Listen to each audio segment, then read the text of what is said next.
சந்தோஷம் இருக்கிறீங்களா? இந்த வருஷத்திலே 3வது வாரத்தில் வந்து நிற்கிறோம். இந்த வருஷத்துக்கு முதலாவது ஆண்டை பார்த்து கொடுக்குறேன். என்ன வீழை எனக்கு வந்திருக்கபடியா இந்த இடத்துல நான் சில காரியங்களை சொல்லி என்னை பலிபிடத்தில் நிற்கும் பொழுது எங்களை சரி செய்து விட வேண்டிய விட்டு இறக்கி வைக்க வேண்டியதை வச்சு நாங்கள் ஆண்டவர் ஊழியத்தை செய்யும் வார்த்தை. ஆண்டவர் ஊழியமானது கனமானது வார்த்தை. நாங்கள் கொடுக்குற வேளையிலும் அது சத்தியம் உள்ள வார்த்தை. அதுக்கு நாங்கள் எங்களை ஒரு பொருத்தனையோடு கடந்து செல்லணும். ஆகவே நான் ஒவ்வொரு வருடங்களும் முதலாவதாக இந்த வருஷத்தின் ஊழியங்களை செய்யும் பொழுது நான் என்னை அப்படியாக கடந்து சொல்வது. இன்றைக்கும் இந்த இடத்துல நான் தகுதி உள்ளவனோ எனக்கு தெரியாது. ஆனால் கடவுள் என்னை இதுவரை நடத்தி வருகிறார். இந்த இடத்துல இந்த கடந்த வருடங்களோ அல்லது இதுவரை உங்களை யாராவது புண்படுத்தியிருந்தால், நோகடித்திருந்தால், துன்பப்படுத்தி அப்படியான ஒரு காரியங்கள் சொற்கள் அப்படி இருந்திருந்தால் கர்த்தர் நிமித்தம் நான் உங்களிடத்திலே மன்னிப்பு கேட்டுக்கொள்கிறேன். ஏனென்று சொன்னால் ஆண்டவர் பலிபீடத்தில் இறக்கி வைத்துவிட்டு மற்ற காரியங்களை செய்யும்படியாக இருந்தார். ஆகவே நீங்கள் என்னை ஏற்றுக்கொள்ளுன்னு நினைக்கிறேன். தேவனுடைய வார்த்தைக்கு நாங்கள் நடந்து சொல்ல போகிறோம் ஒரு பாடலோடு. என்னென்னு சொன்னால் கடந்து சொல்ல போகிறோம்.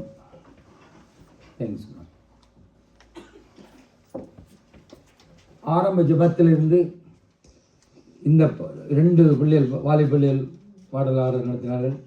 ஆண்டவர் இந்த வார்த்தையை குறித்து என்னோடு உறுதிப்படுத்தியிருக்கார். ஆமென். ஆரம்ப ஜெபத்திலே தொடங்கினது ஒரு சாரான இந்த துதி வேளையிலும் கர்த்தர் உறுதிப்படுத்தியிருக்கார். ஆகவே நான் ஒரு பாடலோடு இந்த வார்த்தையை கடந்து சொல்லுவேன். தெய்வமே இயேசுவே உம்மை தேடுகிறேன், தினம் தினம் உம்மை நோக்கி பார்க்கிறேன். சோத்ரம் சோத்ரம் சோத்ரம் சோத்ரம் சோத்ரம் சோத்ரம். உலகம் வெறுத்து பேசட்டுமே, உம்மில் மகிழ்ந்திருப்பேன். காரணமின்றி பகைக்கட்டுமே, கர்த்தரை துதித்திடுவேன். சிலுவை சுமந்தவரை சிந்தையில் நிறுத்துகிறேன். சிலுவை சுமந்தவரை என் சிந்தையில் நிறுத்துகிறேன். தெய்வமே இயேசுவே உம்மை தேடுகிறேன், தினம் தினம் உம்மை நோக்கி பார்க்கிறேன். இதை நான் பேச வேண்டுமென்று கற்று தாருமையா, எவ்வழி நடக்க வேண்டுமென்று பாதையை காட்டுமையா. ஒளியான தெய்வமே, வழிகாட்டும் தெய்வமே, ஒளியான தெய்வமே, வழிகாட்டும் தெய்வமே. தெய்வமே இயேசுவே உம்மை தேடுகிறேன், தினம் தினம் உம்மை நோக்கி பார்க்கிறேன். சோத்ரம் சோத்ரம் சோத்ரம் சோத்ரம் சோத்ரம் சோத்ரம். இயேசு கிறிஸ்துவின் நாமத்திலே பரிசுத்த பிதாவே ஆமென். நாங்கள் வார்த்தைக்கு கீவசனமாக ஒரு வார்த்தையை வாசிப்போம். 1 பேதுரு 2ஆம் அதிகாரம் 9வது வசனத்தை நாங்கள் வாசிப்போம். 2 பேதுரு 1 பேதுரு 2ஆம் அதிகாரம் 9வது வசனத்தை வாசிப்போம்.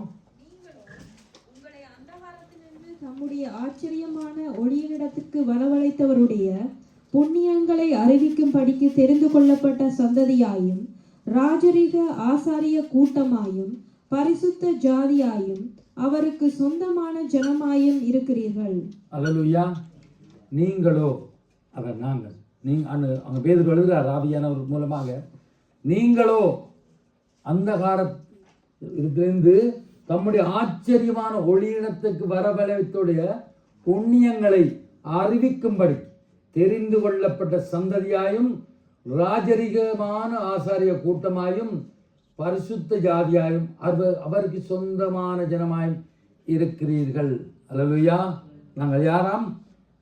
அந்தகார இருந்தவர்கள் இப்போ ஆச்சரியமான ஒளியிடத்துக்கு வரவழைக்கப்பட்டவர்களாக இருக்கு. ஆமேன் சொல்லுவோமா? ஆமேன். அந்தகார இருளிலிருந்து ஆச்சரியமான ஒளியிடத்துக்கு வரவழைத்து தெரிந்து கொள்ளப்பட்ட சந்ததி நாங்கள் எல்லாம். அவ்வளவு ஒரு பெருமையான ஒரு மகிழ்ச்சியான காரியம். அல்லேலூயா. அங்கே வாசித்த வேத பகுதியில் சொல்லப்படுது, உங்களை அந்தகாரம் என்று சொல்லப்படுது. அடுத்தது ஆச்சரியமான ஒளி என்று சொல்லப்படுது. வரவழைத்தது, அழைப்பு. மற்றது புண்ணியங்களை அறிவிக்கும்படியாக தெரிந்து கொள்ளப்பட்ட சந்ததி என்று சொல்லப்படுது. ராஜரிகமான ஆசாரிய கூட்டம், பரிசுத்த ஜாதி, அவருக்கு சொந்தமான ஜனங்கள். நாங்கள் எல்லாருடைய சொந்த ஜனங்கள். அல்லேலூயா. ஆகவே இப்படியாக சொல்லப்படுகிறது. நாங்கள் முன்பு எங்கே எப்படி இருந்தோண்டு வேதம் சொல்லுகிறது. அதே வேதம் தான் இப்போ எப்படி யாருடைய ஜனமாய் யாருடைய பிள்ளைகளாய் நாங்கள் இருக்கிறோம். அல்லேலூயா. அந்தகாரம், உங்களுக்கு அந்தகாரம் என்றால் அது ஒரு இருளுக்கு அந்தகார இருள். அதான் பாத படிக்கிறார். அந்தகார இருளிலிருந்து ஆச்சரிய ஒளி களைத்தார், அழைத்தவர் புண்ணியங்கள் அறிவித்திட இந்த அடிமையை தெரிந்து கொண்டார். நான் இயேசுவாலே பிடிக்கப்பட்டவன், அவர் இரத்தத்தாலே கழுவப்பட்ட. அல்லேலூயா. எதுக்காக பிடிக்கப்பட்டோம்? அவருடைய புண்ணியங்களை அறிவிக்கும்படி. எங்கே இருந்து வந்தோம்? அந்தகார இருளிலிருந்து தம்முடைய ஆச்சரியமான ஒளிக்கு. அல்லேலூயா. அந்தகாரம் நாம் முதல்ல பார்க்க போறோம். பல காரியங்கள்.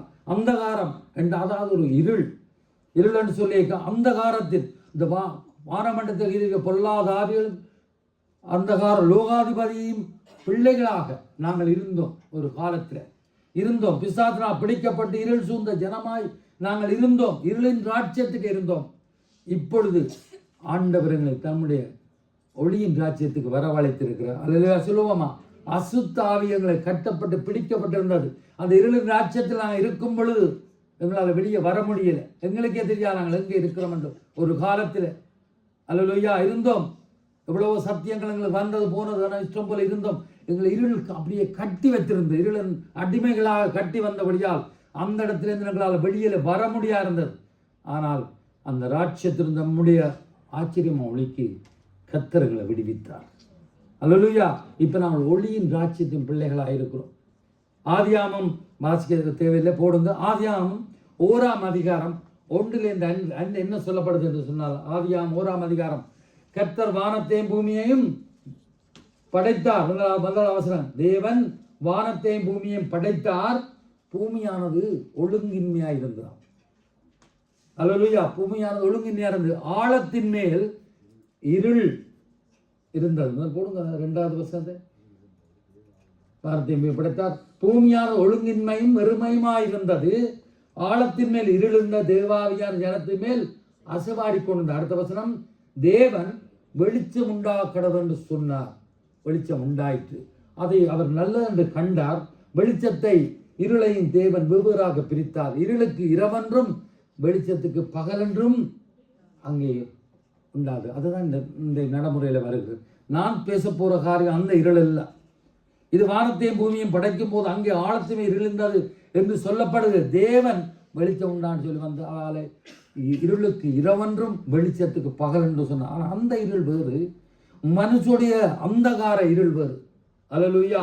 மனுஷனை கட்டி வச்சு பிடிச்சு வைத்துக்கிற இருள் வேறு. ஏசாயா 60ஆம் அதிகாரம் 1-4 அங்கே ஏசாயா சொல்றால், எழும்பி பிரகாசி உன் ஒளி வந்தது, கர்த்தரோட மகிமை மேல் எடுத்தது உதித்தது. இருள் பூமியையும், அதான் முதலாவது ஒழுங்கு, அந்த இருள் பூமியையும் காரிருள் போடுங்க, காரு இரண்டாவது வசனம், இதோ இருள் பூமியையும் காரிருள் ஜனங்களையும் மூடும். காரிருள், அந்தகார இருளை நாங்கள் இருந்தோம். தேவன் எங்களுக்கு அப்படியாக கர்த்தருடைய மகிமை எங்கள் உதித்தது என்று பார்க்கிறோம். இதான் பாடினோம், இருளின் அதிகாரம் என்று பாடினோம். இருளின் அதிகாரத்தை மீட்டார், இருளின் அதிகாரத்தில். அப்ப ஆனாலும் உண்மையை கர்த்தர் அவருடைய மகிமை உண்மையில் காணப்படும். ஆகவே நாங்கள் காரிருள், ஒரு பொல்லாத பிசாசின் கட்டுக்குள்ள இருளுக்கு இருந்த எங்களை தேவன் வெளிச்சத்தின் பிள்ளைகளாக, அந்தகார லோகாதிபதியும் ஆட்சிக்குள்ளே நாங்கள் இருந்தோம். தேவன் எங்களை கொண்டு வந்தார். ஏசாயா 9:2 வாசிங்க சீக்கிரமாய். ஏசாயா 9:2.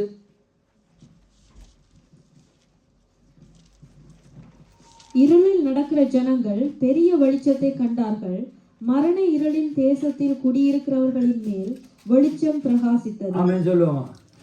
இருளில் போடுங்க, இருளில் இருக்கிற ஜனங்கள், இருளில் இருக்கிற ஜனங்கள் பெரிய வெளிச்சத்தை கண்டார்கள். மரண இருளின் தேசத்தில் குடியிருக்கிற மேல் அந்த வெளிச்சம் பிரகாசித்தது. அல்லேலூயா.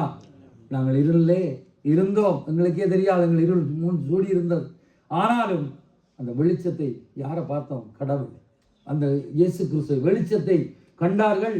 மரண இருளில் மரணத்துக்கு கண்டு ஒப்பிக்கப்பட்டபடி, அந்த நீதிமொழிகள் 20 வாசிப்போம், அப்புறம் வாசிப்போம். அதிலே நாங்கள் மரணத்துக்கு ஒப்பிக்கப்பட்டவர்களாய் கொலவிண்ணப்பவர்களாக இருந்த வேளையிலும் அந்த வெளிச்சம், அந்த மரண இருளின் தேசத்தில் நடந்தபோது அந்த வெளிச்சம் எங்கள் மேல் உதித்தது.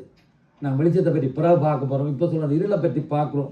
அப்படி ஒரு காரில் பூமி, இருள் பூமியையும் காரில் ஜனங்களை மூடும், கர்த்தர் உண்மை உதிப்பாண்டு. அப்படிப்பட்ட ஒரு காரிருளுக்கு இருந்தவர்களால் நாங்கள், நானே நீங்கள். அல்லேலூயா.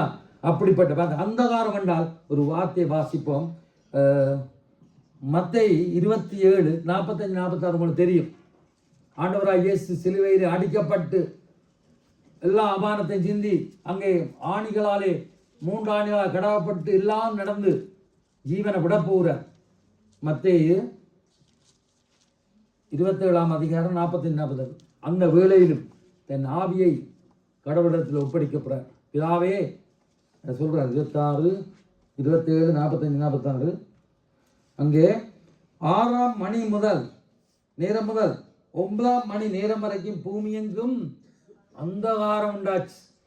அடுத்தது 9ஆம் மணி நேரத்தில் இயேசு ஏலி ஏலி லாமா சமக்தானி என்று மிகுந்த சத்தமிட்டு கூப்பிட்டார். அதற்கு என் தேவனே தேவனே ஏன் என்னை கைவிட்டீர் என்று. அப்படியே வாச்சண்டு அங்கே போனோம்னு சொன்னால், அங்கே வாச்சண்டு போனோம்னால் இயேசு மறுபடியும் மகா சத்தமாய் கூப்பிட்டு ஆவியை விட்டார். அப்பொழுது தேவாலயத்தின் திரட்சியிலே மேல் தொடங்கி கீழ் வரைக்கும் இரண்டாக கிழிந்தது. பூமியும் அந்தது, கண்மலைகளும் பிளந்தது, கல்லறைகளும் திறந்தது, நித்திய அடைந்த அநேகர் பறிச்சு. அப்போ பாருங்க, அங்கே அந்தகாரம் உண்டாச்சு என்று பார்க்கிறோம். தேவகுமாரன், எங்களுக்காக வந்த தேவகுமாரன் சிலுவையிலே அடிக்கப்பட்ட போது சூரியன் உதிச்சிருக்கு, எல்லாம் இருந்திருக்கு, பகலாக இருந்திருக்கு. என் தெரியும் அந்த மணி நேரங்கள் சொல்லப்படுது 6ஆம் மணிகளும் அந்தகாரம் உண்டாச்சுன்னு சொன்னால் எல்லாம் மந்தமாய் மௌனிச்சு விட்டது. ஏன்? அப்படிப்பட்ட அந்தகார இருளில் தான் நாங்கள் இருந்தோம். எங்களுக்காக ஜீவனை கொடுக்க வந்த நம்முடைய ஆண்டவர். அல்லேலூயா. எத்தனையோ சொல்ல முடியும். அந்தகாரில் என்ன தேவகுமார் நாங்கள் சிலுவையில் அடிக்கப்படும் போது எல்லாம் அந்தகாரமாக இருந்தது. எங்களை மீட்கும்படியே தான் வந்தார். ஆனால் நாங்கள் பாக்கியவான்கள், மீட்கப்பட்டுள்ளோம். அல்லேலூயா. அப்போ அந்தகார இருள் என்னென்று நான் மேலோட பார்க்கலாம். இருளிந்த ஜனங்கள் பெரிய வெளிச்சத்தை கண்டார். மரண இருளின் தேசத்தில் குடியிருக்கிற மேல் அந்த வெளிச்சம் உதித்த ஒரு கலங்கரை கலங்கரை விளக்கோடு பார்த்தீங்க, கலங்கரை விளக்கிற கடற்கரையில் அங்கே ஒரு மூலையில் இருக்கும். அப்படியே வெள்ளடுத்துறை நாங்கள் கரை வெட்டி வெள்ளடுத்துறையில் அப்படியே இந்த கலங்கரை விளக்கம் சுற்றும், ஊரெல்லாம் வெளிச்சம் கொடுக்கும், நாங்கள் நோக்கி பார்ப்போம். அப்படித்தான் நம்முடைய ஆண்டவராக இயேசு கிறிஸ்து எங்களுக்கு அந்த வெளிச்சமாய் எங்கள் மேல் உதித்தார். இப்போ நாங்கள் பார்க்குறோம் ஆச்சரியமான ஒளி. அந்தகாரத்திலிருந்து தம்முடைய ஆச்சரியமான ஒளியிலத்துக்கு ஆண்டவர் அழைத்தார். அப்போ ஆச்சரியமான ஒளி, அந்தகார ஆச்சரிய ஒளியில் வந்து வரவழைத்தாண்ட அந்த ஆச்சரியமான ஒளி நம்முடைய கர்த்தராகிய இயேசு கிறிஸ்து. ஆமென். இயேசு. அப்போ யோவான் 1ஆம் அதிகாரம் 4-9 சீக்கிரம் பார்த்துக்கோ. அந்த ஆச்சரியமான ஒளி வேற யார்? நம்முடைய ஆண்டவராகிய இயேசு கிறிஸ்துவா. வாசிங்க. ஆதியிலே வார்த்தை இருந்தது, அந்த வார்த்தை தேவனிடத்தில் இருந்தது, அந்த வார்த்தை தேவனாய் இருந்தது. அவர் ஆதியிலே தேவனோடு இருந்தார்.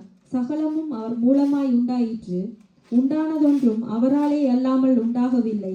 அவருக்குள் ஜீவன் இருந்தது, அந்த ஜீவன் மனுஷருக்கு ஒளியாய் இருந்தது. அல்லேலூயா.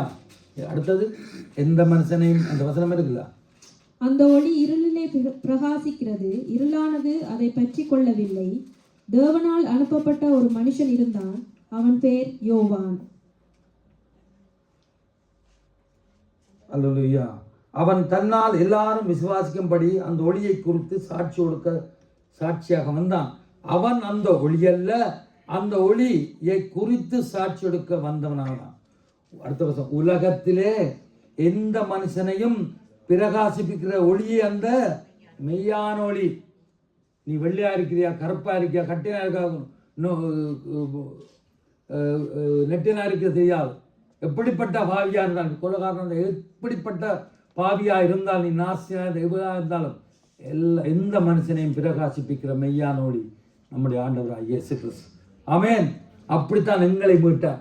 எங்களுக்கே அருவருப்பா எங்களோட காரியங்கள், எங்களை மீட்டார். அவர் உலகத்திலே வந்து எந்த மனுஷனையும் பிரகாசிக்கிற மெய்யான ஒளி நம்முடைய ஆண்டவராக இயேசு கிறிஸ்து. இருள் இருக்கிற ஜனங்கள் அவரை நோக்கி பார்த்தான். சங்கீதம் 34:5 சொல்றான் சங்கீதக்காரன், அவர்கள் அவரை நோக்கி பார்த்து பிரகாசம் அடைந்தார்கள், அவர்கள் முகங்கள் வெட்கப்படவில்லை. நாங்கள் நோக்கி பார்க்கிறோம். அல்லேலூயா. அதுதான் அந்த இருளில் இருக்க நாங்கள் இந்த பெரிய வெளிச்சத்தை கண்டோம். மரணத்தை கண்டு நிச்சயிக்கப்பட்ட நாங்கள் அந்த மரண தேசத்தில் சரீரத்தோடு இருக்கும் பொழுது எங்கள் மேல் அவருடைய ஒளி பிரகாசித்தது. சங்கீதக்காரன் சொல்றார், அவர்கள் அவரை நோக்கி பார்த்து பிரகாசம் அடைந்தார்கள், அவர்கள் முகங்கள் வெட்கப்படவில்லை. ஒரு காரியம் நான் நம்புறேன், நாங்கள் ரட்சிக்கப்பட முதலும் ரட்சிக்கப்பட்ட பிரமங்களை பற்றி ஆராயமான்னு சொன்னால், எங்களோட முகங்கள் ஆண்டவர்களில் ரட்சிக்கப்பட்ட ஒரு பிரகாசம் இருக்கா இல்லையா எங்களுக்கு தெரியாது. இப்போ யூஜி முறை என்ன பார்த்தா தான் நான் என்னுடைய பிரகாசம் என்னென்று எதையும் ஆனவரை பார்த்தா தான், குணாவை பார்த்தா தான் தெரியும். நாங்கள் முந்தைய எடுத்து ரட்சிக்கப்பட இந்த போட்டோ இருக்கா பாருங்க, அந்த போட்டோ நாங்கள் எப்படி அழகாப்படுத்தி எதெல்லாம் நாங்கள் எவ்வளவும் செய்திருக்கலாம். ஆனால் ரட்சிக்கப்பட்ட பிறவங்களோட முகத்தின் பிரகாசம் என்ன, அந்த ஒளி மெய்யான ஒளி அந்த நமக்குள்ளே இருக்கிறது. எங்களை பற்றி யாரும் என்னவும் சொல்லிவிடா, பயத்தைக்காண்டு சொல்லிவிடா. ஆனாலும் ரட்சிக்கப்பட முதல்ந்த எங்களோட பிரகாசமும் இந்த ரட்சிப்பின் பிறகு வந்த பிரகாசம். ஆமேன் சொல்லுவீங்களா? ஆமேன்.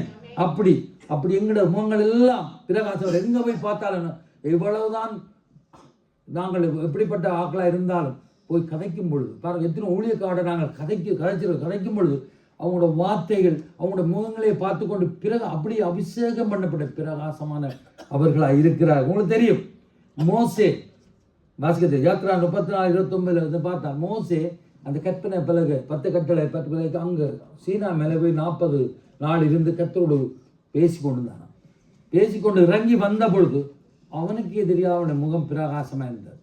இதைத்தான் நான் சொல்றேன், எங்களுக்கே தெரியாது பிரகாசமாக இருந்தது. ஆரோனும் ஜனங்களும் கண்டு பயந்தார்களாம் அவனோட கிட்ட போய். அது கர்த்தருடைய மரண இருளும் தேசத்து குடிகள் மேல் அவருடைய ஒளி உதித்தது என்று சொல்லப்படுகிறது. அல்லேலூயா. அங்க பாருங்க, இப்ப யோவான் 8:12 ஆண்டவர் சொல்றார், வேதம் சொல்லுகிறது, நானே உங்களுக்கு விளங்குற வசனங்கள் வாசிக்கணும் இல்லை தானே சொன்னால், நானே மெய்யான ஒளி, என்னை பின்பற்றுகிற இருள் நடவாமல் ஜீவ ஒளியே அடைந்திருப்பாங்க. நாங்கள் எல்லாம் ஜீவ ஒளி திருச்சபை. அல்லேலூயா.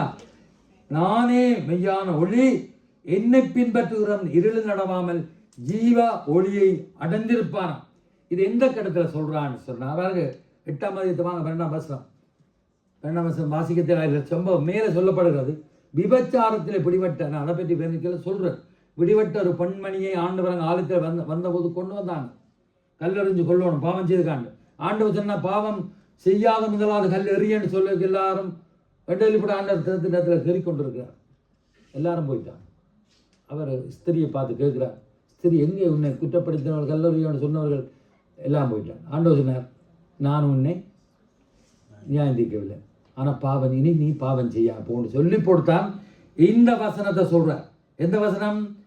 நானே மெய்யான ஒளி, என்னை பின்பற்ற இருள் நடவாமல் ஜீவ ஒளியை அடைந்திருப்பான்.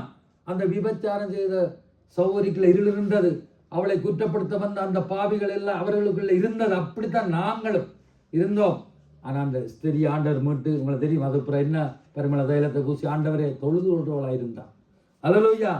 ஏன் சொல்லுவா? அப்போ இருளிலிருந்து அவர்கள் விட்டுட்டு போயிட்டான்னு ஒரு வசனம் இருக்கு பாருங்க, வாசிங்க சீக்கிரமா. யோவான் 3:19. ஆண்டவர் ஏன் அப்படி சொன்னார்னா, நானே மெய்யான ஒளி, என்ன பின்பற்றும் அந்த இருள் நடவா ஒளியை அடைந்து பண்ணது வசனத்துக்கு இந்த வசனம் சொல்லுது பாருங்க. ஒளியானது உலகத்திலே வந்திருந்தும் மனுஷருடைய கிரியைகள் பொல்லாதவைகளாய் இருக்கிறபடியினால் அவர்கள் ஒளியை பார்க்கிலும் இருளை விரும்புகிறதே அந்த ஆக்கினை தீர்ப்புக்கு காரணமாய் இருக்கிறது. அடுத்த வசனம். பொல்லாங்கு செய்கிற எவனும் ஒளியை பகைக்கிறான், தன் கிரியைகள் கண்டிக்கப்படாதபடிக்கு ஒளியிடத்தில் வராதிருக்கிறான். அல்லேலூயா. முதல் வசனத்தை போடுங்க. 19. ஒளியானது உலகத்திலே வந்திருந்தும் மனுஷனுடைய கிரியைகள். அல்லேலூயா. ஆண்டவராய் இயேசு கிறிஸ்து 2000 ஆண்டுக்கு முதலே வந்துட்டார். எங்களுடைய கிரியைகள் எல்லாம் பொல்லாதவர்களாக இருக்கிறபடியால் அந்த ஒளியை பார்க்கிற இருளை விரும்புகிறதே எங்களுக்கு நலமாக இருந்தபடியால் ஆக்கினைக்குள்ளாக அங்கே நாங்கள் தீர்க்கப்பட்டிருந்தோம். அடுத்தது, பொல்லாங்கு செய்கிற இவனும் ஒளியை பகைக்கிறான், தன் கிரியைகளை கண்டிக்கப்படாத ஒளியிடத்து வராதிருக்கான். ஏன்? இன்னும் கொஞ்சம் காலம், இன்னும் கொஞ்சம் அடுக்குன்னு அந்த எங்களுக்குள்ளே அது அப்படியாக இருந்த வேளையிலும் அந்த ஒளியிடத்தில் எங்களால் வர முடியாது இருக்கிறது. அல்லேலூயா. அந்த ஒளியத்தை வந்தது, கர்த்தர் நல்லவர் என்பதை ருசித்து பாருங்கள் என்ற பிரகாரம் நாங்கள் இப்படியாக இந்த கர்த்தரை அறிந்திருக்கோம். ஒரு காலத்திலே நாங்களும் ஒரு காலத்தில் அப்படித்தான் இருந்தோம். வேதம் சொல்லப்படி இருள் பூமியும் காரில் ஜனங்களையும் மூடும், உண்மையில் கர்த்தர் உதிப்பார், அவர் மகிமை மேல் காணப்படும். உன் வெளிச்சத்திடத்துக்கு ஜாதிகளும் உன் ஒளியிடத்துக்கு ராஜாக்களும் நடந்து வருவார்கள் என்று சொல்லப்படுது. அதனையே நாங்கள் சுவிசேஷத்தில் போகிறோம். கொஞ்சத்திலாவது உண்மையாக சொல்லி ஆண்டவற்ற ஒளி நமக்குள்ள இருக்கிறபடி தான் ஆவியானவர்களை கொண்டு சொல்கிறார். ஆண்டு மற்ற 28 சொல்கிறார், புறப்பட்டு போய் சகல சினத்துக்கும் பிதா குமாரன் பரிசுத்தாவிலே அங்கே சுவிசேஷங்களை சொல்லி எல்லாரையும் சீசராக்கள், வியாதிகளை சொத்தமாக்கள் சீசராக்கள் எங்களுக்கு கட்டளை கொடுத்திருக்கிறார். அந்த தேவனோட ஒளி எங்களை வழி நடத்துகிறார். அல்லேலூயா. இருள் என்னை சூழாதே, தேவ ஒளி என்னை வழி நடத்தும், அழிகின்றதை நான் இழந்து விட்டேன், அழியாததொன்றை நான் அடைந்து விட்டேன், தேவ சமூகம் முன்னால் நான் வருவேனே, தேவ சமூகம் முன்னால் நான் வருவேனே, என் நேசர் என்றும் என்னோடு இருப்பார், நம்பாமல் இருப்பேனோ நான், நம்பாமல் இருப்பேனோ, அன்பான இயேசு என்னை தொட்டாரே, நம்பாமல் இருப்பேனோ நான். எல்லாரும் சொல்ல முடியும். அல்லேலூயா. எங்களை நடத்துவார் ஐயா. நாங்கள் எப்படி மனிதர் பரியாசம் பண்ணி போட்டோம், அந்த ஒளியானவர்களை நடத்த போதுவார். நாங்கள் ஒரு காலத்தில் இருந்தோம். ஏனென்றா நீதியின் சூரியனாய கர்த்தர் நம்மேல் நம்மோடு கூட இருப்பார். அப்படிப்பட்ட ஆண்டவர் இருளில் இருக்கிற ஜனங்கள் பெரிய வெளிச்சத்தை கண்டார். அந்த நீதியின் சூரியன் எங்கள் மேல் உதித்தது. அதனால் இப்படியே இருக்கிறோம். மத்தேயு 5:14-15 பாருங்க. முதல்ல இங்கே பார்த்தோம், நான் சுருக்காதில் வசனங்கள் கணக்கு வாசிக்க நேரங்கள் அங்கே பார்த்தோம், நானே மெய்யான ஒளி. யோவான் 8 என்ன சொல்கிறார்? மெய்யான ஒளி என்னை பின்பற்ற இருள் நடவா ஒளி அடைந்திருப்பானா. இப்போ பாருங்க, அந்த ஒளி எங்களுக்கு கொடுத்து வந்திருக்கிறது. எங்களை சொல்கிறா மத்தேயு 5:14-15 நீங்கள் உலகத்துக்கு வெளிச்சமாக இருக்கிறீர்கள். நீங்கள் உலகத்தை வெளிச்சாருங்கள், மலையின் மேல் இருக்க பற்றம் மறைந்திருக்காது, விளக்கை கொளுத்தியால் தண்டால மூடாமல் அது ஒளியை கொடுக்கும்படியாக அந்த வீட்டில் வைக்கும் பொழுது எல்லாரும். அடுத்த வசனம் போடுங்க.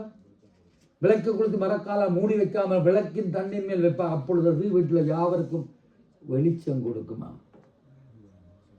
நானே மெய்யான ஒளி என்று நெறிப்ப நீங்களே உலகத்துக்கு வெளிச்சம். ஆமென் சொல்லுங்க. அல்லேலூயா. ஒத்துக்கொள்றீங்களா? அதுக்காக அந்த ஏவன் அழைச்சார். ஆகவே அங்கே மத்தேயு 13:43 சொல்லப்படுது, நீதிமான்கள் சூரியனை போல பிரகாசிப்பார். அதை நான் சொன்னேன், முகத்தின் பிரகாசத்தை பற்றி சொன்னேன், மோசேயோட பிரகாசத்தை பற்றி சொன்னேன். எங்களோட பிரகாசம் எங்களுக்கு தெரியாது, கழுதைக்கு தெரியாத கற்பூர வாசனை அதை சொல்லுவாங்க. அப்போ எங்களுக்கு பார்க்கிறவர்கள் தெரியும், ஏதோ அலுவலியா கொண்டு சொன்ன, ஆனாலும் எங்களோட பிரகாசம் வந்து கதைப்பார்கள். இன்றைக்கு பெரிய உலகத்தை ஆளுகிற ராஜாக்கள் அமெரிக்கா ஜனாதிபதியாக இருக்கலாம், சவுத் கொரியா ஜனாதிபதி எல்லாரும் இருந்தாலும் அங்கே இருந்த ஊழியக்காரன் ஒரு ஆலோசனை கேட்டுத்தான் அவர்களே ஆளுகை செய்கிறார்கள். அறிஞ்சிருக்கீங்களா? அவர்கள் தேவ மனிதர்கிட்ட வந்து ஆலோசனை கேட்கிறார்கள், இந்த பிரச்சனைக்கு என்ன செய்யலாம். ஏன்? கர்த்தருடைய பிள்ளைகள் சூரியனை போல பிரகாசமாக இருப்பார்கள். ஆனால் ஒரு விஷயம் ஆண்டவர் சொல்றார், வாசிங்க. இப்படியெல்லாம் இருக்கலாம், வெளிச்சத்து பிள்ளைகளாக இருக்கலாம். ஆண்டவர் சொல்றார், நீங்களே உலகத்துக்கு வெளிச்சம் என்று சொல்லுகிறார், சூரியனை போல பிரகாசிக்கும் சொன்னார். ஆனாலும் ஒரு ஆபத்து இருக்கு. லூக்கா 11ஆம் அதிகாரம் 33-35 வாசிங்க. லூக்கா 11ஆம் அதிகாரம் 33-35. ஒருவனும் விளக்கை கொளுத்தி மறைவிடத்திலாவது மரக்காலின் கீழேயாவது வைக்காமல் உள்ளே வருகிறவர்கள் வெளிச்சம் காணும்படிக்கு அதை விளக்கு தண்டின் மேல் வைப்பான். கண்ணானது சரீரத்தின் விளக்காய் இருக்கிறது. உன் கண் தெளிவாய் இருந்தால் உன் சரீரம் முழுவதும் வெளிச்சமாயிருக்கும். உன் கண் கெட்டதாய் இருந்தால் உன் சரீரம் முழுவதும் இருளாயிருக்கும். ஆகையால் உன்னிலுள்ள வெளிச்சம் இருளாகாதபடிக்கு எச்சரிக்கையாயிரு. எச்சரிக்கை, ஆபத்து. அல்லேலூயா. தேவனிடத்தில் நாங்கள் பெற்ற அந்த நீதியின் சூர்யா கர்த்தரிடத்திலே அந்த என்ன மனுஷனையும் பிரகாசிக்கிற அந்த மெய்யான ஒளியங்களை பிரகாசிக்க செய்து வச்சிருக்கிறது. இங்க சொல்லப்படுது, ஆகையால் உன்னுள்ள வெளிச்ச விரலால் எச்சரிக்கையாயிரு. எங்களுக்கு ஒரு கேள்வி பெறும், சபை கூடுதலை விட்டு விடாதீர்கள் என்ன சொல்லப்படுது? தேவனை ஆராதிக்கணும், வேதம் வாசித்து ஆண்டோட வார்த்தையை தியானித்து கர்த்தரோடக்குள்ள சஞ்சரிங்கன்னு சொல்லப்படுது. வேதம், ஜெபம், ஆண்டோட பேச ஜெபம், உபவாசம். ஆகவே ஆராதனை, வேத வாசிப்பு, ஜெபம் என்னும் உபவாசங்களை நாங்கள் விட்டு இருப்போம்னு சொன்னால் எங்களுக்கு இருள் சூழத்தான் செய்யும். அல்லேலூயா. நீங்கள் சொல்ல முடியும், ஒரு நாள் நாம் ஒரு நேரம் கூட செபிக்காக நான் இருந்தேன்னு சொன்னால் உங்களோட மனம் எவ்வளோ குருவுறுத்திருக்கு சொல்லுங்க. அப்போ எவ்வளோ இருக்கு வேணா சொல்ல முடியும். என்ன ஆண்டவரோட பார்த்துலேருந்து செபிக்காக இருந்த நாங்கள் செபிக்கிறாங்க, இங்கே எல்லாரும் செபிக்கிறோம். அதை நாங்கள் மறந்து போனான்னு இல்லை, அசட்டானான்னு இல்லை, அது தச்சம் இல்லைன்னு சொன்னாலே எங்களுக்குள்ள ஒரு குற்ற உணர்வு உண்டாகிறதா இருக்கு. அதான் நாங்கள் சொல்றாரு, ஆகையால் உன்னிலுள்ள வெளிச்சம் இருளாகாதபடிக்கு எச்சரிக்கை. ஏனென்றால் உன் வெளிச்சத்திடத்துக்கு ஜாதிகளும் உன் ஒளியிடத்துக்கு ராஜாக்களும் நடந்து வருவார்கள். அதான் சொன்னான், ஆளுகை செய்கிற ஜனாதிபதிகளே அமெரிக்கா இந்த சமுதாயத்தினோட செல்லாம், அவர்களே தேவ மனுஷர்கள்ட்ட போய் ஆலோசனை கேட்கிறார்கள். அவர்களுக்குள்ள தேவனுடைய வெளிச்சம் இருக்கிறபடியா. மல்லிகால சொல்லப்படுகிறது 4:2 மல்லிகால, என் நாமத்துக்கு பயந்த உங்கள் மேல் நீதியின் சூரியன் உதிக்கும், அதன் செட்டையின் கீழ் நீ ஆரோக்கியம் இருக்கும், வெளியே கொடுத்த கன்றுகளைப் போல் வளர்வார்கள். மல்லிகா 4:2 சொல்லு, என் நாமத்து பயந்தவர்கள் மேல் பயந்திருக்கும் உங்கள் மேல் நீதியின் சூரியன் உதிக்கும், அதன் செட்டைகள் ஆரோக்கியம் இருக்கும், நீங்கள் வெளியே புறப்பட்டு போய் கொடுத்த கன்றுகளைப் போல வளருவீர்கள். அல்லேலூயா. அந்த தைரியத்தில் நாங்கள் போய் ஆண்டவர் பேர் சொல்கிறோம். கொட்டை நடத்தாங்க, கம்பி எடுத்தாங்க, சுடு தண்ணி ஊற்றிருக்காங்க, எல்லாம் தான் ஆண்டவர் அந்த கொளுத்த கன்றுகளை நாங்கள் வைத்திருக்கிறோம். அல்லேலூயா. ஆகவே முதல் வாசித்தபடி ஏசாயா 9:2, இருளுக்கிற ஜனங்கள் பெரிய வெளிச்சத்தை கண்டார். அந்த கலங்கரை தீபாவளி கர்த்தரை நாங்கள் கண்டோம். அல்லேலூயா. பக்தன் இப்படியா பாடுகிறான், அங்கே தெரியும் வெளிச்சம் அது கலங்கரை தீபமோ, இயேசு ராஜனின் முகத்தின் வெளிச்சமே, இயேசு ராஜனின் முகத்தின் வெளிச்சமே. இருள இருந்த ஒரு காலத்தில் ஆண்டவர் வெளிச்சம் எங்களுக்குள்ள வந்து பிரகாசி. அல்லேலூயா. அங்கே யாத்ராம் நாங்கள் பார்த்தோம், யாத்ரா 39 மோசே அப்படியா தான் ஆண்டவரோடு இருந்த பொழுது அவருடைய முகம் பிரகாசம் இருந்தது. இப்போ பாருங்க, அந்த முதலாவது இதுக்கு வருவோம். பேதுரு எடுத்த காரியம், ஆண்டவர் அந்தகாரத்தில் இருந்து ஆச்சரியமான தம்முடைய ஆச்சரியமான ஒளிக்கு வரவழைத்தார். பாருங்க, எங்களை தினகரம் படிச்சிருக்கார், ஏசு அழைக்கிறான் பாட்டு படிச்சிருக்கிறார், போடுங்க அடிச்சிருக்கிறார். அழைக்கிறார் என்ற விட வரவழைக்கிற ஒரு வித்தியாசமான ஒரு காரியம் தானே. வரவழைப்பு, இருளுக்கு இருக்கிறது தூக்கி வெளியில் எடுத்தார். நீங்கள் வெட்டி எடுக்கப்பட்ட கண்ணலையும் தோண்டி எடுப்பத குழியை நோக்கி பாருங்கள், அப்படிப்பட்ட இருளை இருந்தை வரவழைச்சார். அல்லேலூயா. வரவழைச்சா. அங்கே யோவான்ல சொல்லப்படுது, நீங்கள் என்னை தெரிந்து கொள்ளவில்லை, நான் உங்களை தெரிந்து கொள்ள சொல்லி. அல்லேலூயா. அப்ப தேவனுடைய அங்க வரவழைத்தார். நம்முடைய ஆச்சரியமான ஒளிக்கு எங்களை வரவழைத்தார் என்று சொல்லப்படுது. வேதத்தில் சொல்லுது மத்த 22:14 அழைக்கப்பட்டவர்கள் அநேகர், தெரிந்து கொள்ளப்பட்டவர் சிலர். அநேகமாக பிரசங்கத்தில் எல்லாரும் சொல்கிறது. இப்போ நாங்கள் இதில் 50 பேர் இருக்கிறோம். இதில் ஊழியர் 5 பேரான் தெரிந்து கொள்ளப்பட்டாங்க. அது அவர்கள் அதுக்காரி, அதுக்கு நான் வரையில. அப்படி இல்லை. இந்த சம்பவம் இதில் சொல்லப்படுதுன்னா, அங்கே ஒரு ராஜா தன்னுடைய மகனுக்கு கல்யாண திருமணத்துக்கு விருந்து வைக்க போகிறார். அங்கே எடுங்க அந்த இடத்தை மற்ற 22 எடுங்க 22ஆம் அதிகாரம்.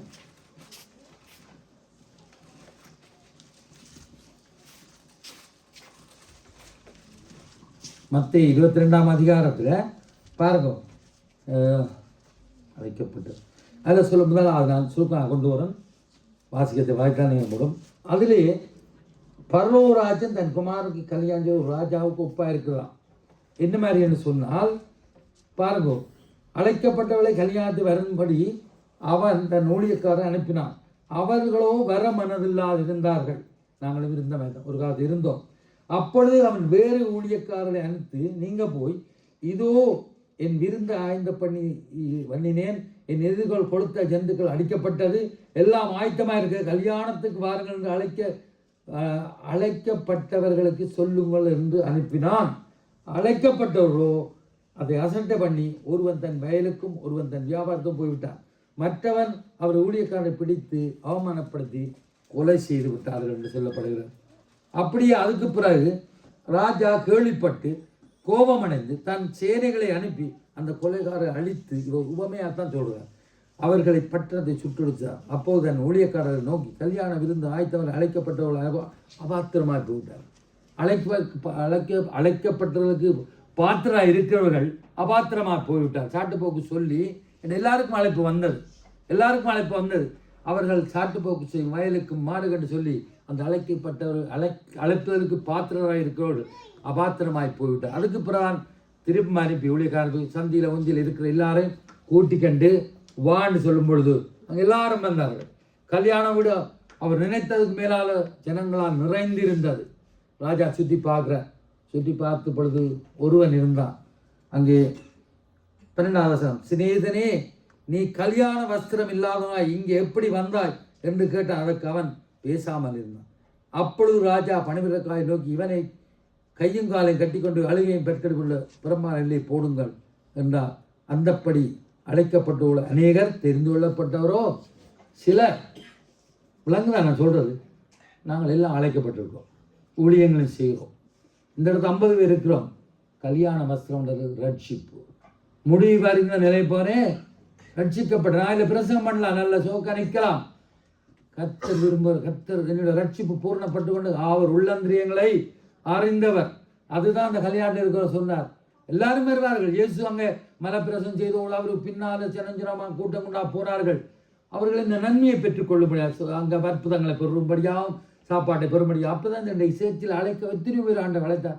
ஞானஸ்தானம் எடுத்தவர்களே எங்கே தெரியாது வந்தவர்கள் ஞானஸ்தான சுகங்களையும் அற்புதங்களையும் பெற்றுக்கொண்டு தேவைகளோடும் இன்றைக்கு எத்தனையோ நான் யாரையும் குற்றப்படுது. ஸ்டேட்டெல்லாம் இந்த இடத்துல வந்து நாங்கள் ஊழியக்காரர்கள் பாஸ்டர் மூலமாக எல்லாம் ஜபித்தும் அவங்க எல்லாம் இருந்து இன்றைக்கும் பெல்சியத்தில் பேர் நாடு போயிருக்கார். நல்ல சுகத்தோட குணாக்கெல்லாம் ஹாஸ்பிட்டலில் போய் சின்னவன் குணாத்தையும் தானே சின்னவன் பாய் எவ்வளோ இதுன்னு அப்படி நான் பேரை சொன்னால் மன்னிக்கணும். அப்படி ஆண்டோட பிள்ளைகள் போய் செபித்து சுகத்தை பெற்றார். ஆண்டவர் அழைத்தார். அப்புறம் அபாத்திரமாய் போய்விட்டார். ஆனால் அழைக்கப்பட்டிருந்த இருக்கிறவர்களுக்குள்ளேயும் ரட்சிப்பில்லாட்டி அவ்வளோதான். அதைத்தான் நான் சொன்னேன். அழைக்கப்பட்டவர் அதை தெரிந்து கொள்ளப்பட்டவரோ சிலர். ஏன்னா எல்லாரும் நாங்கள் அழைக்கப்பட்ட எல்லாரும் தெரிந்து கொள்ளப்பட்ட என்னத்துக்கு அதான் நாங்கள் சொன்னார். அந்தகாரத்திலிருந்து ஆச்சரியமாக தம்முடைய ஆச்சரியம் ஒழிக்க வரவழைத்தவே புண்ணியங்களை அறிவிக்கும்படிக்கு தெரிந்து கொண்டார் சாதினாங்க. அப்போ எல்லாருக்கும் அந்த அழைப்பும் தெரிந்து கொள்வதும் இருக்குது. ஏனென்றால் ஆண்டவர் சுவிசேஷம் வரைக்கிறதான் ஊழியம். இந்த பலிபீடத்தில் வந்து நாங்கள் பிரசங்கம் பண்ணுறதோ பாடலாளி நடத்த தான் ஆண்டவர் அழைத்த வேண்டிய இல்லை. 5 வகையான ஊழியங்கள் இருக்குது. அப்போத்துல ஊழியம், பிரசங்கம், மேற்பண்டது, தீர்க்கதரிசி ஊழியங்கள், சுவிசேஷ ஊழியங்கள் இருக்குது. அது விசேஷித்தொரு அபிஷேகத்தில் ஆண்டவர் அப்படி அழைக்கிறார். ஆனாலும் இந்த வார்த்தையின்படி தம்முடைய ஆட்சியாளருக்கு அழைத்து தம்முடைய புண்ணியங்களை அறிவிக்கும்படியாக தெரிந்து கொண்ட சந்ததி என்றால் எல்லாருக்கும் மேலே இருந்த கடமை தேவனை குறித்து நாங்கள் சொல்ல வேண்டிய. அப்போ நாங்கள் இப்போ தெரிந்து கொள்ளப்பட்ட அவருடைய சந்ததி அதை பார்க்க போகிறோம். யோவான் 15:14 நாங்கள் அவரை தெரிந்து கொள்ளவில்லை, அவர் எங்களை தெரிந்து கொண்டார். எதற்காக? அவருடைய புண்ணியங்களை நாங்கள் அறிவிக்கும்படியாக கத்திடு. அதுதான் மற்ற 22 சொல்லிப்பட்டேன், புறப்பட்டு போங்கள், எல்லாரும் போங்க. ஏன்னா நீங்கள் உலகத்துக்கு வெளிச்சமாக இருக்க வழியால் எல்லாரையும் அழைக்கிறார். ஒரு தடவை அவர் புறம்பை தள்ளுறது, ரெண்டிடத்தில் வருகிறது யாரையும் அவர் புறம்பை தள்ளுறது இல்லை. மனுஷன் புறமுது காட்டலாம், புறங்களிக்கலாம், ஆனால் அப்படி இல்லை காண்டவர். அங்கே நான் சொன்ன மாதிரி நீதிமொழி 24:12 நாங்களும் ஒரு நேரம் கொலைக்கு நிச்சயிக்கப்பட்டு மரணத்துக்கு கண்டு ஒப்பைக்கப்பட்டிருந்த வேளையிலும் எங்கட வீட்டு வாசலை தேடி எங்கட காதுகளுக்கு சுவிசேஷம் வந்தபடியத்தான் அந்த மெய்யான ஒளியை நாங்கள் காணக்கூடியதாக இருந்தது. அல்லேலூயா. சங்கீதம் 48:14 சொல்லப்படுகிறது, இந்த தேவன் யார்? அந்த ஒளியான தேவன், இந்த தேவன் என்னென்றைக்கும் உள்ள சதா காலங்களிலும் நம்முடைய தேவன். பெருமையா சொல்ல முடியாது. இந்த தேவன் என்னென்றைக்கும் உள்ள சதா காலங்களிலும் நம்முடைய தேவன் மரண பரியந்தம் நம்மை மனத்துவாராம். சங்கீதம் 48:14 அந்த போட்டிருக்கு. இந்த தேவன் என்றைக்குள்ள சதாங்கள் நடத்துவார். அதான் நாங்கள் பாடணும், இருள் என்னை சூழாதே தேவன் ஒளி என்னை வழிநடத்தும், மரண பரியந்தம் நடத்த. ஐயா, அவர் பிடிச்சு கொண்டாண்டார், அவர் வரவழைத்தை தூக்கி எடுத்தவர், அவர் அழைத்தவர் உண்மையுள்ளவராயிருக்கிறார். அல்லேலூயா. இன்னொரு அருமையாக ஏன் அப்படி அவர் மரணம் நடத்துவார்னு சொன்னார். அருமையான ஒரு வசனம். நாம் அவருடைய சந்ததியாக இருக்கிறோம், அவருடைய சந்ததி. அல்லேலூயா. சங்கீதக்காரன் சொல்றான், சங்கீதம் 22:30 இருக்க வாசிங்க. நாங்கள் அவருடைய சந்ததி என்று சொல்லப்படும் புண்ணியங்களை அறிவிக்கும்படி தெரிந்து கொள்ளப்பட்ட சந்ததி என்று சொல்லப்படுகிறது. ஒரு சந்ததி அவரை சேவிக்கும், தலைமுறை தலைமுறையாக அது ஆண்டவருடைய சந்ததி எனப்படும். அல்லேலூயா. அந்த அடுத்த வசனம் அது சங்கீதம் 22:30 போடுங்க. அங்க சொல்லப்படுகிறது என்னென்னு சொல்லப்படுது போடுங்க. ஒரு சந்ததி அவரை சேவிக்கும், தலைமுறை தலைமுறையாக அது ஆண்டவருடைய சந்ததி எனப்படும். அப்ப நாங்கள் யார்?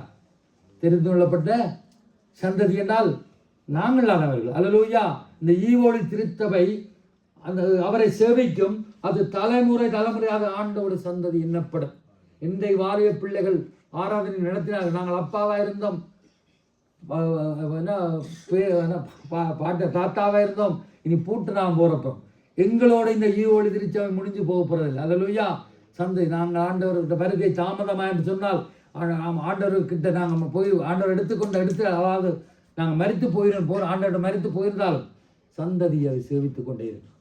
ஒரு சந்ததி எங்களை செய்வோம். அந்த சந்ததி பாக்கியம் உள்ளது. நாங்கள்லாம் ஒரு சந்ததி தேய்க்கும், தலைமுறை தலைமுறை அது ஆண்டவுடைய சந்ததி என்னப்படும். இந்த ஈவோடு திருச்சபை தலைமுறை தலைமுறையாய் சந்ததி சந்ததியாய் அங்கே இருக்கும். அடுத்த வசனத்தை போடுங்க. ஏன்னு சொன்னார், அவர்கள் வந்து இந்த சந்ததி வந்து நாங்கள் அவரே இவைகளை செய்தார் என்று பிறக்க போற ஜனங்களுக்கு அவருடைய நீதி அறிவிப்பார்கள். அப்போ இப்போ இது பிறக்க போகிறது எங்களுடைய சந்ததி. அல்லேலூயா. நாங்கள் இப்போ இருந்திருக்கிறோம், பிறந்திருக்கிறோம், வளர்ந்திருக்கிறோம், கொடுத்திருக்கிறோம். இனி வரப்போகிற சந்ததிக்கு அவர்கள் வந்து அவர்களே இவரை செய்தார். ஆண்டவர், நான் இதில் இருந்தேன், கட்டப்பட்டு இருந்தேன், பிசாசின் பிடியில் இருந்தேன், ஆண்டவர் மீட்டார், எனக்கு ரட்சிப்பை கொடுத்தார், அவரே எனக்கு ஒளியா இருந்தார், எனக்கு மரணம் மாதிரி இருந்தது, எனக்கு குறைவுகள் இருந்த எல்லா அற்புதங்கள் சகல காரியத்தையும் சொல்லி அவரே இவைகளை செய்த அந்த பிறக்க போகிற ஜனங்களுக்கு அவருடைய நீதி அறிவிப்பார். அதுக்காக தான் நம்முடைய ஆச்சரியங்களை ஒழித்து அவருடைய புண்ணியங்களை அறிவிக்கும்படியாக தெரிந்து கொள்ளப்பட்ட சந்ததி நாங்கள் இப்போ விதைக்கிறது. பிறகு தண்ணீர்கள் மேலும் ஆகாரத்தை போடு, அப்பொழுது அறுவடையை காண்பேன், அநேக நாளுக்கு பிறகு அறுவடை காண்பேன் சொல்லப்படுது. அங்கே பிறக்க போகிற சந்ததிக்கு நாங்கள் தான் ஐயா ஒரு விளக்காக இருக்கிறோம். அல்லேலூயா. தாகமுள்ளவன் மேல் தண்ணீரையும் வறண்ட நிலத்தில் ஆறுகளையும் உன் சந்ததி மேல் ஆவியையும் உன் சந்தானத்தில் ஆசீர்வாதத்தை ஊற்ற வேண்டும். ஏசாயா 60 சொல்லப்படுகிறது, உன்மீது பாட்டாக படிக்கலாம் அப்படின்னா, உன்மீது இருக்கும் என் ஆவியும் உன் வாயில் அருளும் என் வார்த்தைகளும் இன்று முதல் உன் மீதும் இருக்கும், உன் சந்ததி மீதும் விளங்கும், இதுவே நான் செய்யும் உடன்படிக்கை என்று கர்த்தர் சொல்லுகிற எங்கள் மேலே வைக்கிற வாயில வார்த்தை எங்கள் சந்ததி மேலே விளங்க முடியும். பிறக்க போற ஆரோனை அழைத்தார், மோசியை அழைத்தார், எரேமியா அழைத்தார். தன்னுடைய வார்த்தையை சொல்லுவாங்க. அவங்க சொன்னா அதிக்க வேண்டாம் சொன்னாங்க. ஒரு எரேமியா சிறுபிள்ளைன்னு சொன்னா, எரேமியா சொன்ன சிறுபிள்ளையா அறியனண்டு ஆண்டவர் வார்த்தையை போட்டார். அல்லேலூயா. அவருடைய வார்த்தை அவருடைய காரியங்களை சொல்லும்படியா பிறக்க போகிற சந்திக்கு இம்மீது இருக்கும் என்னாவையும் உன் வாயில் என் வார்த்தைகள் நாங்கள் பார்க்குறது மட்டும் இல்லை, கேட்குறது மட்டும் இல்லை, அந்த வார்த்தையை நாங்கள் உட்கொண்டிருக்கிறோம். அது உன் சந்ததி மீது விளங்கும். இதுவே உடன்படிக்கை செய்த ஆண்டவர் கர்த்தர் சொல்லுகிறார் என்று சொல்லப்படுகிறது. அப்போ அந்த சந்ததி நானும் நீங்களும் தான். அல்லேலூயா. மற்றது இன்னொரு காரியம் என்று சொல்லப்படுவது உபாகம் 4:7 ஒரு வாசிங்க. உபாகம் 4 அதை சொல்லி அங்கே கடந்தில் நேரம் இருக்கா? உபாகமம் 4:7 நாங்கள் அழைக்கப்பட்ட அவருடைய சந்ததியாக இருக்கிறோம். பாருங்க, நம்முடைய தேவனாகிய கர்த்தரை தொழுது போல்ற போலாம் அவர் நமக்கு சமயமாக இருக்கிற போல தேவனை போல சமயமாக பெற்றிருக்கிற பெரிய ஜாதி, சும்மா ஜாதி என்ன பெரிய ஜாதி, இருவரோ மூவரோ என்னுடைய நாமத்தில் எங்கே கூடு அங்கே நான் இருக்கிறேன் என்று சொல்லப்படுகிறது. அப்போ நம்முடைய தேவன் கர்த்தரை நாங்கள் முகமாக கிட்ட, அதாவது தொழுது போலாம் அதிக சமயமாக தொழுது கொள்கிறோம். நான் யாரையும் குற்றப்படுத்தேன். எங்கேயோ மலையில் ஒன்று இருக்கிறத வச்சு அதை பார்த்து நாங்கள் கும்பிட தேவையில்லை. எங்கேயோ கூட்டுக்குள்ள இரும்பு கம்பியில் இருக்கிற தயவுசெய்து மன்னித்து கொள்ளும். நாங்கள் எல்லாம் கடந்து பாரம்பரியம் கடந்து வந்தால் நான் ஹிந்து வீட்டாரெல்லாம் கத்தோலிக்கா எல்லாம் இந்துவாக இருந்தாங்க, ரட்சிக்கப்பட்டார்கள்லாம் இந்த விஷயத்தெல்லாம் கத்தோலிக். அப்போ அதை தொட்டு தண்ணி தான் நாங்கள் ஆனால் கிட்ட பயம் இதான். ஆனாலும் ஆண்டவரை நாங்கள் தொழுது கொள்வதெல்லாம் சமீபமாக அவர் 2 பேரும் 3 பேரும் என்னிடத்தில் இருக்கிறவளே அங்கே நான் இருக்கிறேன் என்றார். இந்த இடத்தில் இருப்பார், எங்களுக்குள்ளே ஆலயமாகி அவருடைய ஆலயமாக எங்களுக்குள்ளேயும் வாசம் பண்ணலாம். அப்படிப்பட்ட ஜாதி என்று சொல்லு, பெரிய ஜாதி. பெரிய ஜாதி என்றால் பாக்கியம் உள்ளது, அது நான் நீங்கள் தான். அல்லேலூயா. அது மட்டுமல்ல, தெரிந்து கொள்ளப்பட்ட சந்ததி என்று சொன்னவர் அந்த இதுக்கு வாங்க பேதுருக்கு 1 பேதுரு அடுத்த வசனம்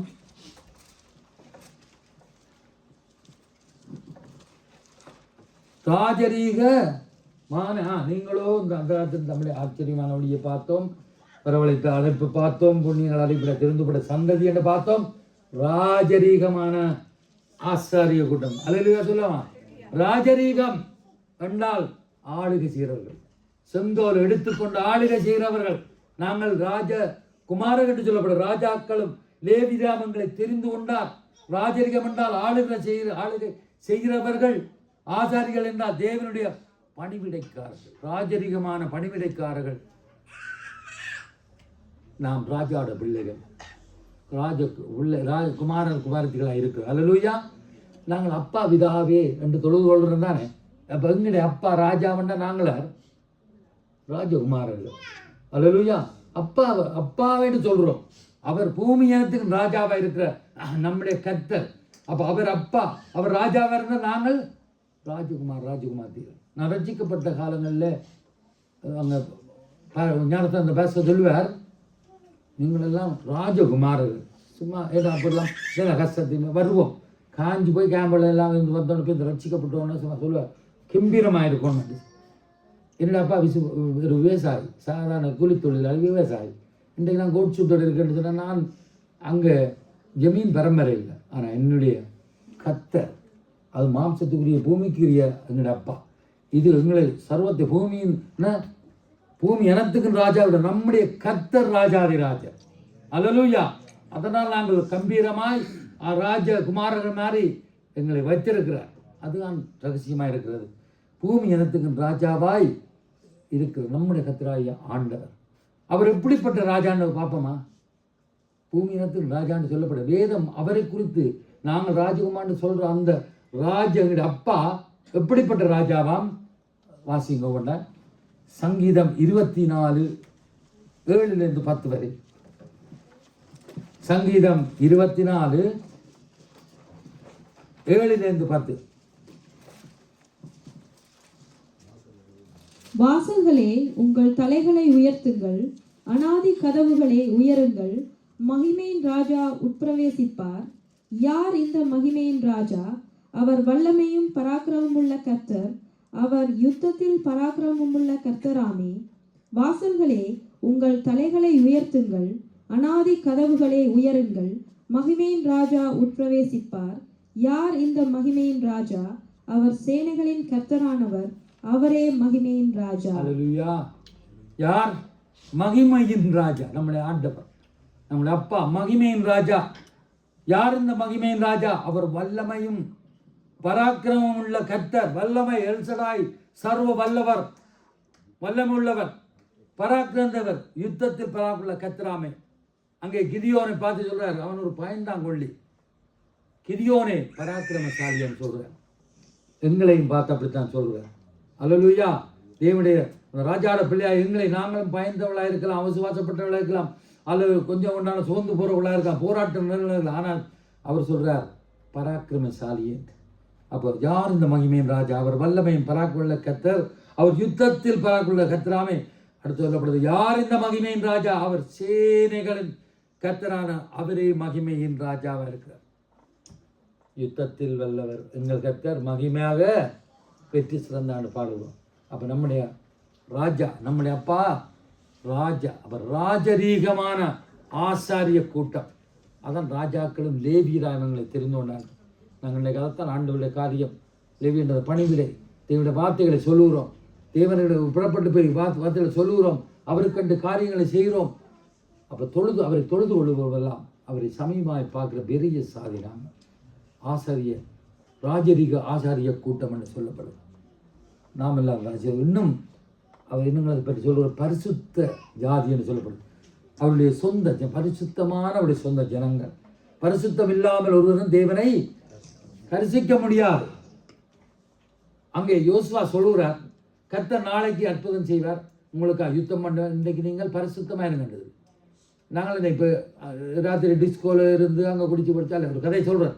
விழுந்து இங்கேயோ புழுதியில் இருந்துட்டு வந்து இந்த இடத்துல இருக்கிறோம் இல்லை, ஆயத்தத்தோடு வந்திருக்கிறோம். ஏன்னால் பரிசுத்தத்துக்கு மேல் பரிசுத்தமாகும்படியும் நீதிக்கு மேல் நீதியாகும்படியாக தான் எங்களை தெரிஞ்சு விடுங்க. நாங்கள் 100% பரிசுத்தோடால் கர்த்தர் தான். அப்படி எங்களிடத்துல பரிசுத்த குறத்தில் பாவம் இல்லையோட நாங்கள் உங்களை வஞ்சிக்கிறோம். ஆனாலும் தேவன் எங்களை குயமன் கையில் களிமண்ணை போல வனைகிறார். அப்போ பரிசுத்த இயேசு கிறிஸ்துவின் ரத்தத்தினால் கழுவப்பட்டவர்கள் நீதிமான்கள், பரிசுத்த கூட்டம்.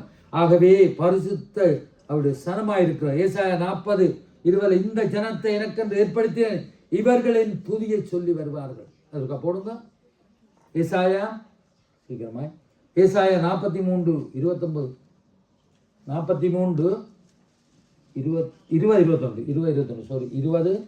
போடுங்க. நான் தெரிந்து கொண்ட என் ஜனத்தின் தாகத்து வராந்தத்து தண்ணீர்களையும் அவந்தர்களில் ஆறுகளையும் உண்டாக்குவதனால் காட்டு மிருகங்களும் வலுசப்பங்களும் கோட்டாங்குஞ்சுகளும் என்னை கனம் பண்ணும்.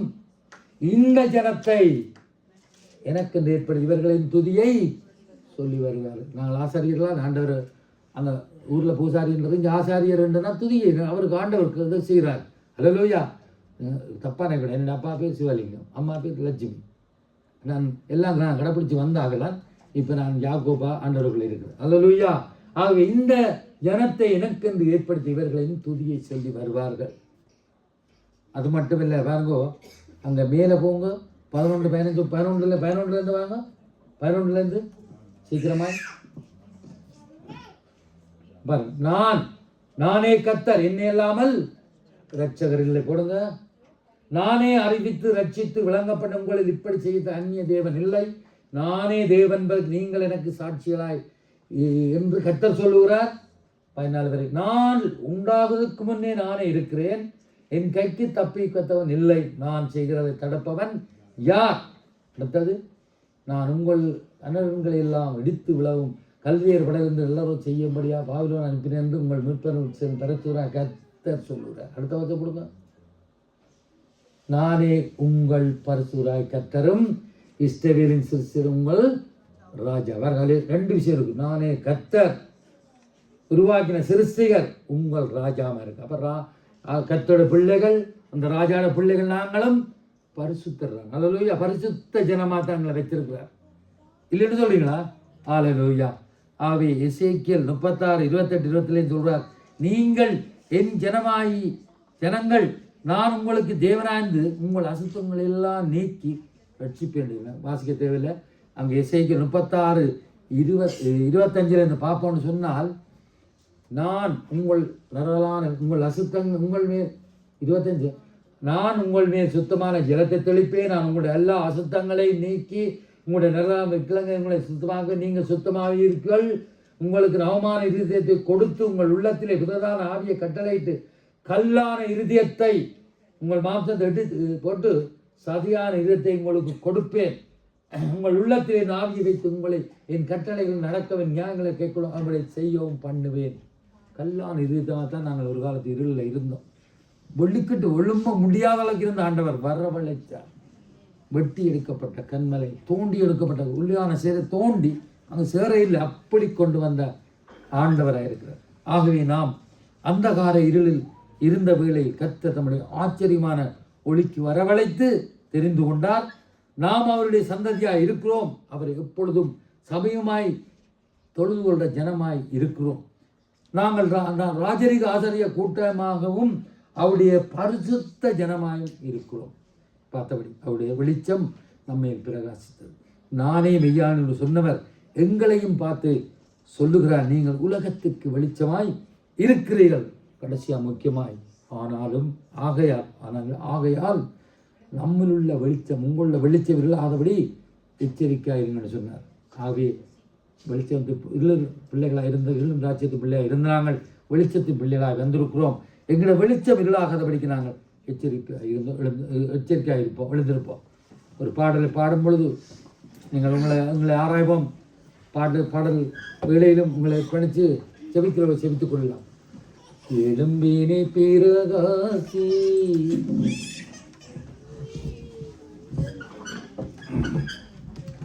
எழும்பினை பிரகாசி உன்னொளி வந்தது கர்த்தரின் மகிமையோ உன்மீது உதித்தது. எழும்பினை பிரகாசி உன்னொளி வந்தது கர்த்தரின் மகிமையோ உன்மீது உதித்தது.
அர்ப்பணிப்போம். தனிப்பட்ட ஜெபிக்க முதல் அர்ப்பணிப்போம். ஆண்டவரே அந்தகார இருளிலிருந்து தம்முடைய ஆச்சரியமான ஒளிக்க வரவழைத்தீரப்பா. எங்களை உம்முடைய சன்னதியாக தெரிந்து கொண்டீர். ராஜரீகமான ஆசாரிய கூட்டம், பரிசுத்த ஜாதியாகும், உம்முடைய சொந்த ஜனமாம் எங்களை தெரிந்து கொண்டீர் ஆண்டவரே. சோத்தரிக்கிறோம் ஆண்டவரே. நானே மெய்யான ஒளி, என்னை பின்பற்ற இருள் நடவாமல் ஒளியை அடைந்திருப்பான்னு சொன்ன தேவனே, நீங்களே உலகத்துக்கு ஒளியா இருக்கிறீர்கள் என்று சொன்னபடி ஆண்டவரே எங்கள் ஒளியா வைத்திருக்கிறீர். எப்படிப்பட்ட பாவியா இருந்தாலும், எப்படிப்பட்ட கல்லார இருதயமா இருந்தாலும், எந்த மனுஷனையும் பிரகாசிப்பிக்கிற அந்த மெய்யான ஒளி நம்முடைய ஆண்டவரே. இருள் இருக்க ஜனங்கள் பெரிய வெளிச்சத்தை கண்டார்கள். மரல் இருளும் தேசத்து குடியிருக்கிற மேல் அந்த வெளிச்சம் பிரகாசித்தது, அந்த கலங்கர தீபம் பிரகாசித்தது, அந்த நீதியின் சூரியன் பிரகாசித்தது. நாங்கள் ரட்சிக்கப்பட்டோம் ஆண்டவரே. உமக்கு உம்முடைய பிள்ளைகளாய், சொந்த சினமாய், சொந்த சந்ததியாய் ஆண்டவரே சொல்லப்பட்டபடி ஒரு சொந்ததி அவரை சேவிக்கும். அது எந்தெந்தைக்கும் நம்ம ஆண்டவருடைய சந்ததி எனப்பட வேண்டபடி என்னையும் ஆண்டவரே, எங்கள் பிள்ளைகள், எங்கள் ஆண்டவரே, எங்கள் சந்ததிகள், ஒவ்வொரு எங்கள் சபையார் ஒவ்வொருவரையும் ஆண்டவரே நீ அப்பா தெரிந்து கொண்டிருக்க பிறக்க போற நம்முடைய எல்லா சந்ததி இந்த ஈவொளி திருச்சபை எங்களுக்கு வைத்திருக்கிறீர் ஆண்டவரே. அந்த சந்ததிக்கு உம்முடைய வார்த்தைகளை சொல்லும்படியாக எங்களுடைய நாவிலே எங்களுடைய வார்த்தையை வைத்திருக்கிறீர். இயேசுவின் நாமத்தை ஒப்பு கொடுத்து ஜெபிக்கிறேன் பரிசுத்தபிதாவே. ஆமென். யாராவது செபிப்பீங்கன்னா சொல்லுங்க. ஆண்டவரே, இந்த வேலைக்காக ஸ்தோத்திரிக்கிறோம், துதிக்கிறோம் ஆண்டவரே.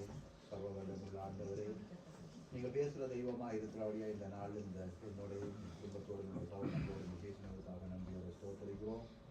ஒரு காலத்திலே ஆண்டவரே நாங்கள் அந்தகார இருளில் இருந்தோம் ஐயா. ஆண்டவரே, எங்களுடைய வாழ்க்கை, எங்களுடைய ஆண்டவரே எல்லாம் பழக்க வழக்கங்கள் ஒரு இருளான ஆண்டவரே, சுபாவத்து இருள் சூழ்ந்த ஆண்டவரே ஒரு சுபாவமா எங்களோட வாழ்க்கை இருந்தது ஐயா. ஆனால் என் தெய்வம் எங்களோட வாழ்க்கையில நீர் கொடுத்துட்டு ஆண்டவர் உங்களுடைய வெளிச்சத்தை எங்களை காண்பித்து ஆச்சரியமான ஒளிக்கு நீர் எங்களை ஆண்டவரே நீர் சேர்த்துக் கொண்டீரே ஐயா. அதற்காக உங்களை நன்றியோட ஸ்தோத்திரிக்கிறோம். இன்றைக்கு ஆண்டவரே கர்த்தாவே, எங்களை ஆண்டவரை இருளை எங்களை அகற்றி விட்டு உங்களுடைய வெளிச்சத்தை எங்கள் மேல் ஆண்டவரை பிரகாசிக்க செய்த தேவனே, உங்களை நாங்கள் நன்றியோட துதிக்கிறோம். இந்த நாளும் இந்த வார்த்தை வேளையிலே ஆண்டவரை நாங்கள் எங்களை கடந்து வந்த பாதைகளை நாங்கள் திரும்பி பார்ப்போமான, ரட்சிப்புக்கு முன்பாக எங்களுடைய வாழ்க்கையில ஒரு விஷயம் நாங்கள் ஆராய்ந்து பார்ப்போமான, இன்றைக்கு ஆண்டவரை நீங்க எந்த நிலையில எங்களை கொண்டு உபயோகிக்கிறேன் என்று பார்க்கிற வேளையில உண்மையாகவே ஒரு ஆச்சரியமான ஆண்டவரை தெய்வத்தை நாங்கள் தெய்வமாய் கொண்டிருக்கிறோம். கர்த்தர் எங்களை சும்மா எங்களை தெரிந்து கொள்ளவே உங்களுடைய பிள்ளையாக, ராஜாவின் பிள்ளையாக எங்களை தெரிந்து எடுத்திருக்கிறார். இந்த பூமிக்கு மட்டும் நீர் எங்களை தெரிந்து கொள்ள இல்லை, எங்களை நித்தியத்துக்கு நீர் தெரிந்து எடுத்திருக்கிறீர் ஐயா. எனவே ஆண்டவரே தெய்வமே, இந்த நாளிலும் மறுபடியும் நீர் எங்களை வாழ்க்கையை பின்னோக்கி பார்த்து ஆண்டவரே இன்றைக்கு நீர் எங்களை பேசி என்ன நிலையில எங்களை கொண்டு விட்டிருக்கிறேன் எங்களை காண்பித்திருக்கிறீர் ஐயா. ஆனாலும் ஆண்டவரே, இன்னும் நாங்கள் உங்களுடைய வார்த்தைக்கு கீழ்ப்பணிந்து நடந்து உங்களுடைய வெளிச்சத்துல இன்னும் நாங்கள் ஆண்டவரே நடந்து பிரகாசிக்கும் உங்களுடைய வெளிச்சத்தை இன்னும் நாங்கள் ஆண்டவரே வெளிச்சத்துல கிட்டிச்சு எங்களுக்கு உதவி செய்யும் கிருபை பாராட்டும். இயேசு கிறிஸ்து நாமத்துல வார்த்தையை கொடுக்கிற மானுக்காக நன்றி சொல்லுகிறோம். பரிசுத்தாவியான இந்த நாள் விசேஷமா இருந்து எங்கள் ஒவ்வொருவரோட பேசினதுக்காக நன்றி சொல்லி ஜெபிக்கிறோம். ஜீவனுள்ள நல்ல ஆண்டவரே, அப்பா உங்களை நன்றியோடு ஸ்தோத்தரிக்கிறோம், துதிக்கிறோம். ஆண்டவரே, இதோ அந்தகார இருளில் நின்று ஆச்சரியமான ஒளிக்கு எங்களை அழைத்தவரே, உங்களுடைய புண்ணியங்களை அறிவிக்கும்படியா எங்களை தெரிந்து கொண்டவரே, ராஜாக்களாகவும் ஆசாரியர்களாகவும் ராஜரீக ஆண்டவரே ஜனங்களாக எங்களை அழைத்த கிருபைக்காய் நன்றி. ஆண்டவரே, நாங்களை அழைக்கின்ற வேளையிலே நாங்கள் எப்படிப்பட்ட நிலைமையிலே நாங்கள் இருந்தோம் என்று ஆண்டவரே நாங்கள் அறிவோம். ஆண்டவரே, அதை உணர்ந்து தொடர்ந்து ஆண்டவரே உங்களுடைய ஆண்டவரே பாதையிலே ஆண்டவரே நீங்கள் எங்களுக்கு நியமித்த ஓட்டத்திலே ஓடும்படியா எங்களுக்கு உதவி செய்யுங்கப்பா. இதோ ஆண்டவரே, என்னையும் என் குடும்பத்தையும் சபையாரையும் ஒப்புத்தருகிறோம். அழைத்த அழைப்பிலே ஆண்டவரே நிலைத்திருந்து ஆண்டவரே உங்களுக்கு நன்றியுள்ளவர்களாய் ஓடி உங்களுடைய சித்தம் செய்யும்படியா எங்களுக்கு உதவி செய்யுங்கப்பா. விழுந்து விடாமல் ஆண்டவரை தவறி நடந்து விடாமல் எப்பொழுதும் உங்களுடைய பாதையிலே நாங்கள் ஓட நன்றியுள்ளவர்களாக இருக்க உதவி செய்யுங்க. என்னுடைய வார்த்தைக்காக உங்களுக்கு நன்றி சொல்லுகிறோம். வார்த்தையை கொடுத்த சகோதரனை குடும்பத்தை ஆசீர்வதிங்கப்பா. என்னும் ஆண்டவரே வல்லமையாக எடுத்து பயன்படுத்துங்க. ஆண்டவராகிய இயேசு கிறிஸ்துவின் நாமத்தினாலே இந்த வார்த்தைக்கு நன்றி சொல்லி ஜெபிக்கிறோம். நம்மளுடைய ஜீவனுள்ள நல்ல பிதாவே.